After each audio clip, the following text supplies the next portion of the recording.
નમસ્કાર YouTube family, સ્વાગત છે આપનું આપણા એક આ નવા વિડીયોમાં। તો બધાને જય શ્રી કૃષ્ણ, જય માતાજી, હર હર મહાદેવ।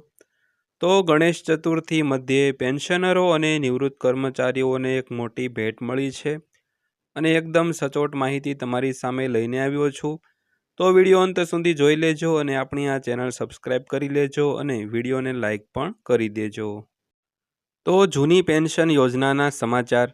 તમામ સરકારી કર્મચારીઓ માટે જૂની પેન્શન પુનઃસ્થાપિત કરવાને લઈને મોટા સમાચાર સામે આવ્યા છે। ઉદાહરણ તરીકે કેન્દ્ર સરકાર દ્વારા એનપીએસમાં સુધારો કરતી વખતે યુનિફાઈડ પેન્શન સ્કીમ એટલે કે જૂની પેન્શન યોજના લાગુ કરવામાં આવી છે। તો જેના કારણે તમામ સરકારી કર્મચારીઓ વધુ રોષે ભરાયા છે। મોટાભાગના સરકારી સંગઠનો દ્વારા કહેવામાં આવ્યું છે કે નવી પેન્શન યોજના અને યુપીએસનો વિરોધ થઈ રહ્યો છે।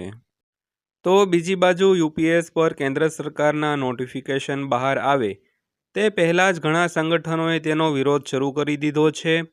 એનએમઓપીએસના પ્રમુખ વિજયકુમાર બંધુ છે, તેમના તરફથી કર્મચારીઓને એનપીએસ પુનઃસ્થાપિત કરવા માટે એનપીએસ અને યુપીએસના વિરોધમાં 2 સપ્ટેમ્બરથી 6 સપ્ટેમ્બર સુધી કાળી પટ્ટી બાંધીને કામ કરવાનું એલાન આપવામાં આવ્યું હતું અને વિરોધ નોંધાવવામાં આવ્યો હતો અને વિરોધ નોંધાવવાની પણ જાહેરાત કરવામાં આવી હતી અને હેડક્વાર્ટરથી પરંતુ એકવાર મોટા સમાચાર સામે આવ્યા છે। તો જૂની પેન્શન પુનઃસ્થાપિત કરવા અંગે નવીનતમ અપડેટ આવી છે।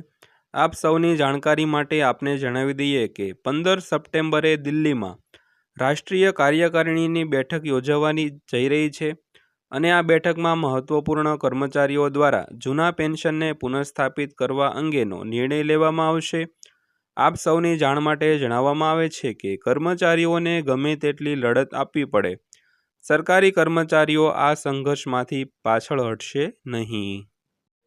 તો સંસ્થાના રાષ્ટ્રીય સચિવ ડૉક્ટર નીરજ પાટી ત્રિપાઠી દ્વારા જણાવવામાં આવ્યું હતું કે પ્રથમ વખત એવું જોવા મળ્યું છે કે હાલમાં આ અભિયાનથી દેશનો કોઈ ખૂણો સ્પર્શી રહ્યો નથી।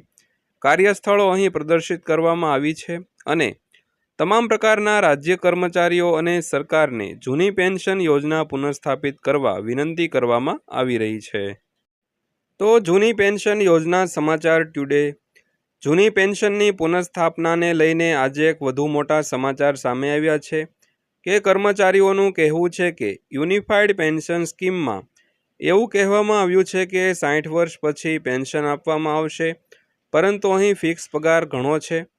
ઉદાહરણ તરીકે 10 વર્ષની સેવા પર કર્મચારીઓને માત્ર 10,000 રૂપિયાનું માસિક પેન્શન આપવામાં આવશે, ન તો મોંઘવારી મળશે તેમજ તેના કોઈ પગાર પંચ પણ નહીં હોય। હકીકતમાં જૂની પેન્શન યોજનામાં આવું નહોતું, જેમાં મોંઘવારી ભથ્થામાં પણ વધારો કરવામાં આવ્યો હતો। આ સિવાય પગાર પંચ પણ લાગુ કરવામાં આવ્યું હતું।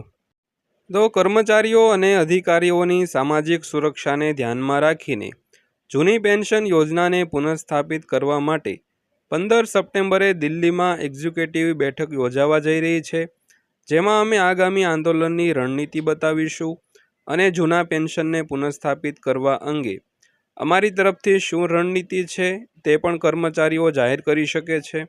જોકે જ્યાં સુધી કેન્દ્ર સરકાર પુનઃસ્થાપિત કરવા અંગે કોઈ નિર્ણય નહીં લે ત્યાં સુધી કર્મચારીઓ જૂની પેન્શન પુનઃસ્થાપિત કરવાની માંગ કરશે। જૂનું પેન્શન નક્કર પગલાં લેતું નથી મિત્રો।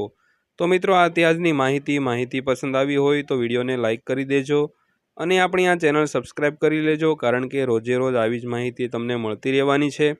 તો ફરીવાર મળીશું આવી જ એક નવી માહિતીના વિડીયો સાથે। ત્યાં સુધી સૌને જય હિન્દ, વંદે માતરમ।